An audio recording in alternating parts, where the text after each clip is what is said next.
हुक्केरी तालुक्यातील गोटूर, चिखलगुड आणि कुर्णीवाडी प्राथमिक कृषी पतसंस्थांच्या सचिवांनी डीसीसी बँक निवडणुकीसाठी प्रतिनिधी निवडीची सभा घेतली।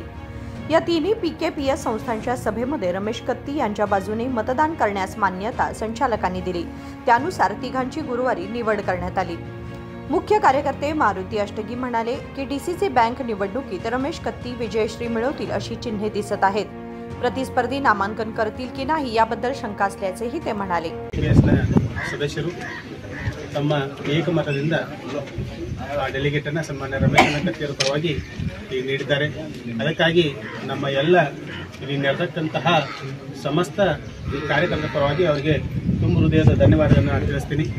ಮತ್ತು ಈ ಬರುವಂತಹ ಏನು ಬಿಡಿಸಿಸಿ ಚುನಾವಣೆ ಐತಿ ಆ ಚುನಾವಣೆಯಲ್ಲಿ ಏನು ಎದುರಾಳಿಗಳಾರ ನನಗನ್ಸುತ್ತೆ ಅವರು ನಾಮಿನೇಷನ್ ಮಾಡ್ತಾ ಇರಲಿಲ್ಲೋ ಅಂತ ನನಗೆ ಸಂಶಯ ಬರೈತೆ। ಯಾಕಂದ್ರೆ ಆ ರೀತಿಯಾಗಿ ನಮ್ಮೆಲ್ಲ ಕಾರ್ಯಕರ್ತರು ಮತ್ತು ಎಲ್ಲ ನಿರ್ದೇಶಕರು ಪ್ರತಿಯೊಬ್ಬರು ಸಹ ಸನ್ಮಾನ್ಯ ರಮೇಶ್ ಕತ್ತಿ ಪರವಾಗಿ ಒಂದು ಒಲವನ್ನು ತೋರಿಸಿ ಅತ್ಯಂತ ಶ್ರದ್ಧೆಯಿಂದ ಅವರ ಪರವಾಗಿ ಈ ಎಲ್ಲರೂ ನಿಂತಿದ್ದಾರೆ। ಹಾಗಾಗಿ ಮುಂದಿನ ದಿನಮಾನದಲ್ಲಿ ನಾವು रमेश कत्तीवर भर्जरीयागी जय ಗಳಿಸ್ತಾರೆ ಮತ್ತು ನಾವೆಲ್ಲರೂ ಗುಲಾल ಹಾರಿಸ್ತೀವಿ ಅಂತೇಳಿ ಈ ಮೂಲಕ मुख्य कार्यकर्त्यांसह रमेश कत्ती यांचे समर्थक उपस्थित होते। पोलीस बंदोबस्त ठेवण्यात आला होता।